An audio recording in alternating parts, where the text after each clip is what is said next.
이 자리는 주제가 두 가지인 것 같습니다.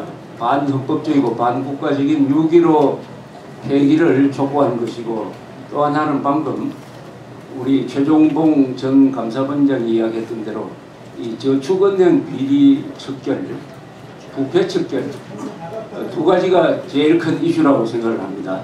우리는 그동안에 종북 척결에 주력을 해왔습니다. 그런데 지나고 보니까 종북 세력이 또한 부패 세력입니다. 요새 잡혀 들어가는 사람들 전력을 보면은 언제 민주화 투쟁했다는 전력이 있는 사람이 많아요. 그동안에 우리는 이런 거짓말에 속아왔습니다.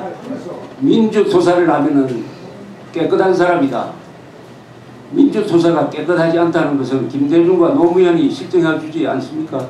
그런데도 민주투사가 깨끗하고 보수세력은 부패했다는 이런 선동에 속아 넘어가는 사람이 많은데, 부산 저축은행 사건은 결정적으로 종북 세력, 친북 세력, 가짜 민주화 세력이 한국의 진정한 부패 세력이라는 것을 증명하고 있습니다. 부산 저축은행 사건의 주범은 광주 1고 출신의 경영진 10여 명입니다. 광주 1고 출신의 경영진 10여 명입니다. 이사들, 감사들, 그 관계 회사, 그리고 로비한 사람들, 그리고 사회이사 8명 중에 7명은 호남 출신입니다. 자, 이런 사람들이 지연과 학연으로 얽혀서 3대 정권에 걸쳐서 로비를 했습니다. 김대중, 노무현, 이명박. 이렇게 하는 과정에 사내에도 비밀이 알려져 가지고 사내에서 그 사실을 알고 직원이 4명이 본가를 쳐서 26억 원을 뜯어갔습니다. 그 중에 앞권은 27살 먹은 여성 창구 직원이 퇴직한 다음에 경영진한테 내가 비밀을 알고 있다고 하니까 묻지도 않고 5억 원을 줬습니다. 5억 원. 묻지도 않고. 그러면 대외 로비에 얼마나 많은 돈을 썼겠습니까? 우리 최종봉 선생의 주장에 의하면 98개 저축은행이 있습니다. 이 저축은행들이 지난 10년 동안에 로비, 뇌물에 쓴 돈이 한 1조 원은 될 거라고 추산하고 있습니다. 1조 원. 이것을 받은 사람 금감원, 감사원, 청와대, 여야 정당, 아마 한국 사회에서 힘 있는 사람들이 많이 부패되었을 것이라고 생각한다면 부산저축은행 등 저축은행이야말로 한국 사회의 오염원입니다. 오염 저수지예요. 오염 저수지. 이것을 깰 수 있는 사람은 누구냐? 아까 행정적으로는 이명박 대통령이라고 했지만은 사실 이것을 깰 수 있는 사람은 깨끗한 보수 세력밖에 없습니다. 깨끗한 행동 세력밖에 없습니다. 가장 깨끗한 사람이 애국 행동 세력입니다. 지금 그렇지 않습니까? 왜냐? 권력을 잡아본 적이 없기 때문입니다. 권력을. 또 권력을 잡아도 여기 계신 분들은 깨끗하지 않죠. 절대로 부패하지 않죠. 왜냐? 이념무장이 투철하기 때문입니다. 이념무장에 투철하면은 부패하지 않습니다. 이념무장에 투철하지 않는 사람은 자그마한 사리사욕을 탐하게 됩니다. 부패해지죠. 광주 1고 출신 경영자들만큼 이상한 행동을 한 사람들이 있어요. 부산 너희 한나라당 국회의원들이 지금까지 이 문제에 대해서 본질적인 이야기를 한마디도 하지 않았어요. 왜 그렇겠습니까? 왜 그렇겠습니까? 이 두 가지, 광주 1고 출신 경영자들 그리고 한나라당 부산 출신 국회의원들의 행태가 뭘 이야기해 주겠습니까? 따라서 이 저축은행 이 비리는 건국 이래가 아니라 당군 이래 최대의 부정사건이므로 이것을 성역 없이 수사를 해가지고 여든 야든 민주투사든 방공투사든 대통령이든 노숙자든 누구든지 다 잡아 넣어야 됩니다.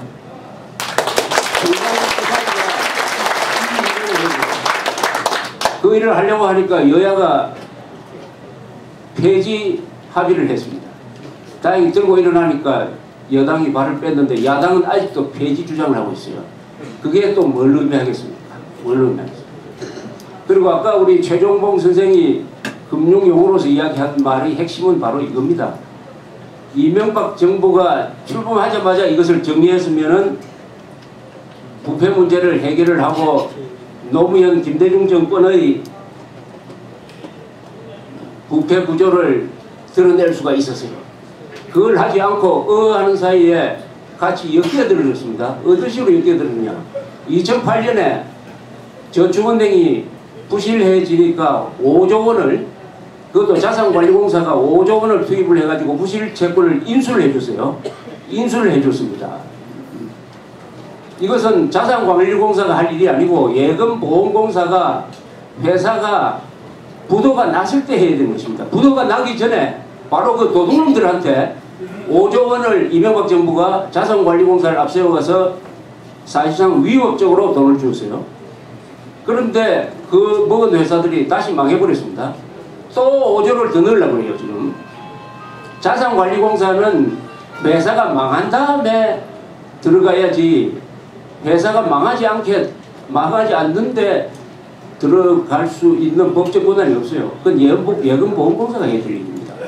왜 이렇게 하느냐 하면은 부산저축은행 사건의 예를 보듯이 이 회사가 파산해버리면은 그 비리가 드러납니다.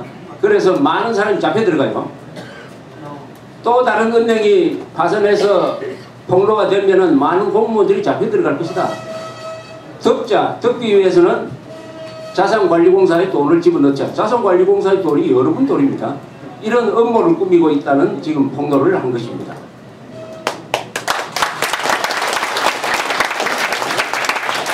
6.15 기념일이 아니죠. 6.15 반역 기념일을 만들려고 획책을 했습니다. 국가기념일로 만들려고. 그러나 그건 제대로 되지 않았습니다만은 국가 반역을 뭐 기념할 일은 없고 상기할 일이 있는데, 이 6.15는 반헌법이기 때문에 바로 여기 적힌 대로 6.15는 한마디로 왜 반대하느냐 물으면은 헌법에 위반되기 때문에 우리가 반대하는 것입니다. 기분이 나빠서 반대하는 게 아닙니다. 기분이 나빠서 반대하는 게 아니고, 김대중하고 유감이 있어서 반대하는 게 아니고, 김정일이가 미워서 반대하는 것이 아니고 바로 반헌법이기 때문에 반대하는 것입니다. 반헌법. 6.15 선언은 일부가 무효인 것이 아니라 전부 다가 무효입니다. 제1조는 우리 민족끼리 자주적으로 통일하자 이랬어요. 민족 반역자하고 우리 민족끼리 통일을 할 수가 있습니까? 이 말의 진정한 뜻은 우리 민족 반역자끼리 손을 잡고 통일하자, 그런 뜻입니다. 따라서 제1항을 지킨다는 것은 민족 반역자가 되겠다는 뜻이에요. 제2항은 이동복 선생님의 정확한 설명대로 헌법 위반입니다. 헌법 위반. 2항을 이행하면은 우리는 헌법의 가장 중요한 사항을 위반하게 되는 것입니다. 그 다음에 또 뭐가 있느냐? 기가 막힌 대목이 또 하나 있어요. 남과 북은 경제를 균형 있게 발전시킨다, 이렇게 이야기합니다. 남과 북이 경제를 균형 있게 발전시키려면은 북한이 올라가든지 우리가 내려가든지 해가지고 균형을 맞추는 거 아닙니까? 그러니까 대북 퍼주기를 하자 이겁니다. 바로 그 말이. 이건 경제 파탄입니다. 그 다음에 또 뭐가 있느냐? 비전향 장기수를 보내는 등 인도적 문제를 해결하기로 했다. 아니, 비전향 장기수를 보내는 게 인도적 문제라면은 국군포로 납북자 돌려보내는 것은 인도 문제 아닙니까? 왜 그것은 거기 적어 넣지 않느냐 이거예요. 이것은 반인도적인 상황입니다. 그 다음에 김정일이가 적당한 시기에 남한에 온다, 그거 지켜지지 않았어요. 따라서 6.15 선언은 민족 반역 문서고 헌법 파괴 문서고 경제 파탄을 약속한 것이고 반인도주의고 약속 위반입니다.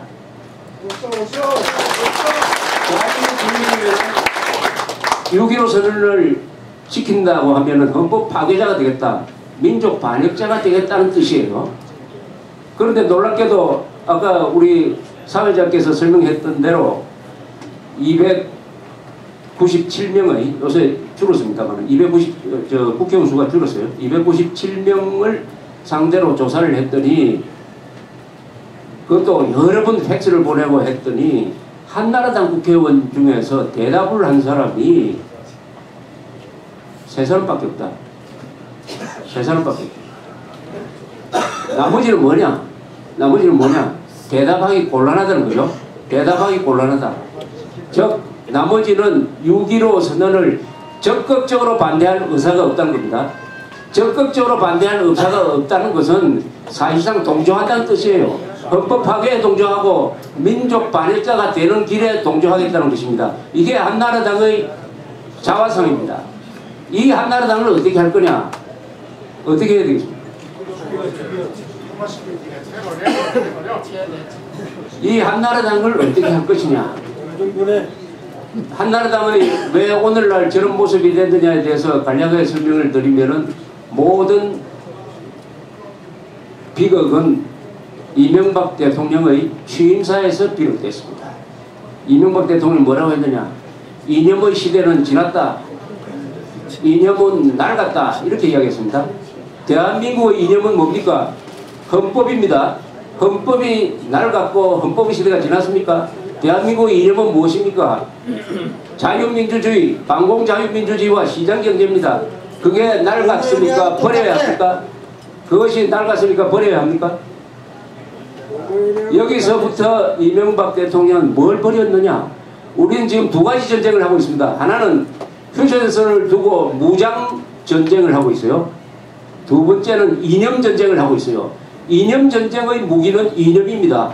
그럼 이념을 버렸다는 것은 군인이 전장터에 나가서 총을 버린 거하고 마찬가지입니다.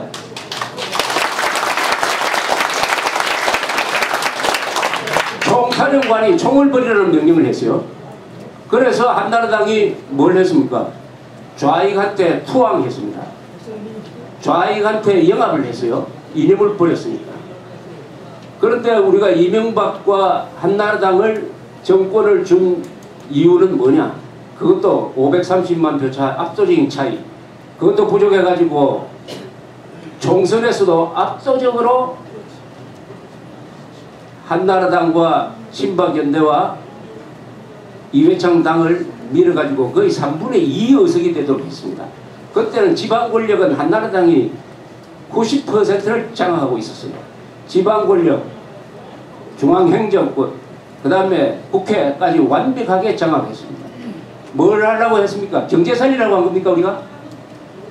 그게 아니고 종북 세력, 부패 세력을 척결해가지고 국가를 정상화하라는 명령을 내린 거 아닙니까 국민들이? 그래서 이명박 대통령은 이념 투쟁을 안 하겠다는 말로서 그 역사적 소명을 거부를 했습니다. 그러니까 틈이 생겼어요. 동시에 친이 친박으로 분열이 되고 있습니다. 그 틈을 타고 좌익들이 촛불 남동 시위를 일으키니까 이명박 대통령이 겁을 집어먹고 중도 노선으로 갔습니다. 중도 노선으로. 이 중도 노선의 정체는 뭐냐? 적과 악원 사이에서 중립이다. 선과 악 사이에서 중립이다. 좌와 우 사이에서 중도다. 요런 거죠. 이런 것을 3년 동안 하다가 보니까 그 결과로서 한국 사회에 어떤 일이 생겼느냐? 우리가 척결할 수 있다고 이미 시대가 지났다고 생각했던 종북 세력들이 더 강화가 됐어요. 더 강화가 되고 한국의 애국 세력, 보수 세력은 더 약화가 됐어요. 그래서 2012년을 걱정하게 됐습니다. 동시에 한나라당은 애국 세력을 멀리하고 6.15 선언을 사실상 지지함으로써 헌법에서 이탈해가지고 헌법에서 탈선해가지고 무한 집중을 하고 있어요. 여러분 열차가 레일에서 벗어나서 달리면 어떻게 됩니까? 벼랑으로 가면 어떻게 됩니까? 바로 기관사가 그런 무한 질주를 하고 있어요. 우리는 그 열차를 타고 있는 승객입니다. 어떻게 해야 됩니까? 기관사를 바꾸든지 기관사 뺨을 때려가지고 정신을 차리든지 해야 되는 거 아닙니까? 바로 오늘 이렇게 하면 한편으로는 여러분 속으로 한나라당에 대해서 참 기대 많이 하고 있네 라고 아마 조롱하실 분들이 많을 거예요. 저 이런 이야기를 하는 저도 마찬가지입니다. 한나라당은 삼불 정당이 됐어요. 삼불. 첫째, 한나라당은 불효막심한 불효당입니다. 보수 세력은 전통을 존중합니다. 선배들의 노고를 존중합니다. 선배들이 누굽니까? 대한민국을 만든 선배들이 이승만, 박정희, 국군, 현충원에 묻혀있는 무명용사들, 소년병 이런 분들 아닙니까? 그런데 대해서 이명박과 한나라당이 뭘 했느냐? 동상 하나 세워줬습니까? 이승만 광장이 있습니까? 이승만 스트리트가 있습니까? 박정희 공항이 있습니까? 없습니다. 그러면서 김대중이가 죽으니까 국장으로 해주세요. 국장으로. 이게 완전히 국법 수준, 이건 뭐 법에 그렇게 시키는 건 아니지만 관례상 현직 대통령만 국장을 하게 돼 있어요. 어떻게 6.15 반역선언을 한 자를 우리가 국장으로 합니까? 이승만, 박정희는 박대하고 노무현, 김대중을 우대한 자를 우리가 보수 정당으로 볼 수 있습니까? 불효 정당입니다. 불효 정당. 그 다음에 두 번째 불은 뭐냐? 불충 정당입니다. 불충. 불효하면 자연히 국가에 충성을 안 하죠. 충성이 뭐냐? 그동안에 김정일한테 4분 얻어맞아가지고 우리가 57명의 한국인 생명을 빼앗겼어요. 김정일과 이명박의 스코어는 57대 0입니다. 우리가 단 한 사람의 북한군, 북괴군도 죽이지 못했어요.